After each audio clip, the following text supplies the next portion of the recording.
Assalamualaikum, perkenalkan nama saya Handriana Kurniawati Lahur, NIM 2022 210 163. Di sini saya akan menjelaskan materi tentang hakikat Indonesia baru. Reformasi yang selama ini yang ditunggu-tunggu oleh masyarakat Indonesia hendaknya jangan dinikmati oleh mereka yang sedang berkuasa baik di pihak eksekutif maupun legislatif, tetapi juga dinikmati oleh seluruh lapisan masyarakat. Dan jangan hanya memikirkan bagaimana mencari uang dengan mengorbankan yang kecil-kecil sehingga berjuang untuk meningkatkan pendapatan asli daerah melalui pemungutan pajak dan retribusi, karena semakin peningkatan hanya semakin banyak pungutan. Dengan adanya reformasi, setiap pemilihan hendaknya dipertimbangkan untuk ruginya dan berbagai segi secara seksama, bukan dalam segi ekonomi dan politik, tetapi juga segi budaya, agama, dan moral adat istiadat, hukum, dan sosial, sehingga tidak ada yang dirugikan. Hal ini dipengaruhi oleh beberapa, di antaranya hubungan legislatif dan eksekutif, keseimbangan administrasi negara, ideologi dunia, filsafat negara. Berikutnya, hubungan legislatif dan eksekutif. Sebagai wakil rakyat yang mengartikulasikan dan mengrealisasikan kepentingan masyarakat, legislatif harus menyuarakan kebutuhan masyarakat. Itulah sebabnya mereka disebut dengan anggota parlemen, karena parle berarti bicara.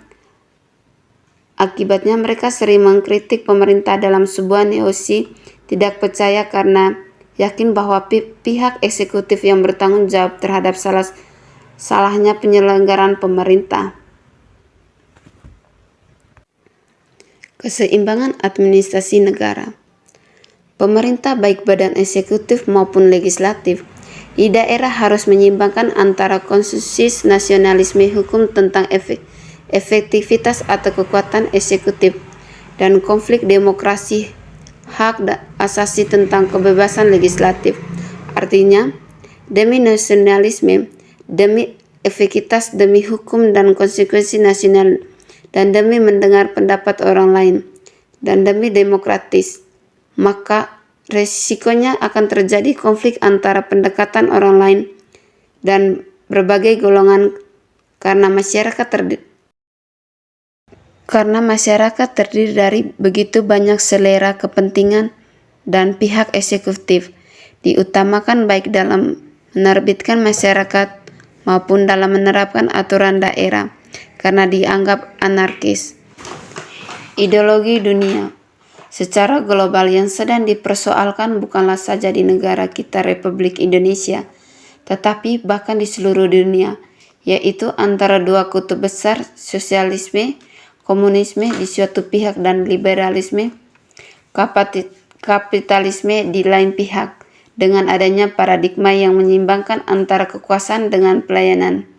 Misalnya, kekuasaan hanya diberikan untuk mengantisipasi keberadaan dekademis moral, sedangkan pelayanan yang dimaksud untuk yang baik dan benar. Paradigma jalan tengah ini disebut ideologi Islam. Salah satu cara yang biasa memberikan solusinya itu harus ada titik temu. Kedua kutub besar, maksudnya titik temu kedua kutub besar yang terbaik dari teori keseimbangan dalam pemerintahan. Jadi, satu sisi adalah keilmuan yang serta logika, sedangkan dari segi moral yang serba etika inilah yang hendaknya menjadi kajian inti administrasi negara. Filsafat administrasi negara. Munculnya pemisahan antara logika, etika, estetika karena adanya aparat pemerintahan baik dari kantor bupati itu sendiri. Apakah yang bersangkutan adalah bupati sendiri, wakil bupati, sekwilda, para asisten sukwilda, para kepala bagian, para kepala subbagian, di pihak eksekutif ataupun di pihak legislatif yang bersangkutan adalah pimpinan dewan, para ketua komisi, para ketua fraksi, ataupun anggota biasa dan seorang moralitas yang mampu membedakan baik buruknya seorang seniman. Pemerintah yang mampu membuat surat keputusan yang berpengaruh pada bagaimana pemerintah dalam menyikapi masalah administrasi negara yang dihadapi dengan memiliki jiwa kepamungkajaan.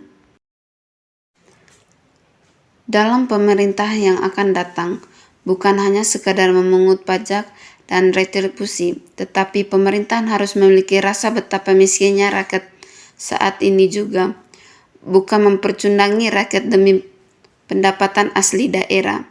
Pimpinan pemerintahan ataupun aparat wakil rakyat adalah perasaan yang berasal dari etika pemerintahan itu sendiri, dan hanya berlogika tetapi tidak beretika dan tidak berestetika. Artinya para pemimpin pemerintahan baik eksekutif maupun legislatif tidak bermola dan tidak berseni. Pemerintah daerah hendaknya menggali potensi masing-masing dalam mengisi otonomi daerah, khususnya untuk lembaga eksekutif dan lembaga pemerintahan non-departemen.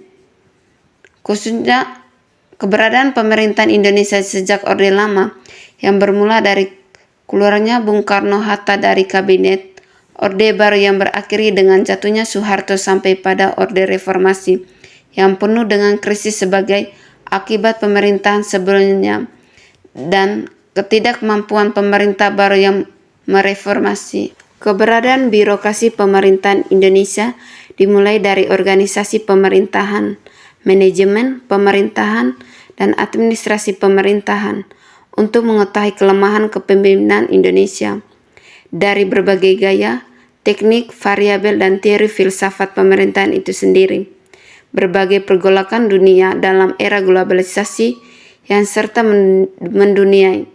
Ini dimaksudkan karena Indonesia tampak terkulai oleh kemajuan teknologi, sementara republik ini hanya memperbesar dari tahun ke tahun, yang beresiko maksudnya pemikiran negara lain ke administrasi negara Indonesia. Itu saja presentasi dari saya. Sekian dan terima kasih.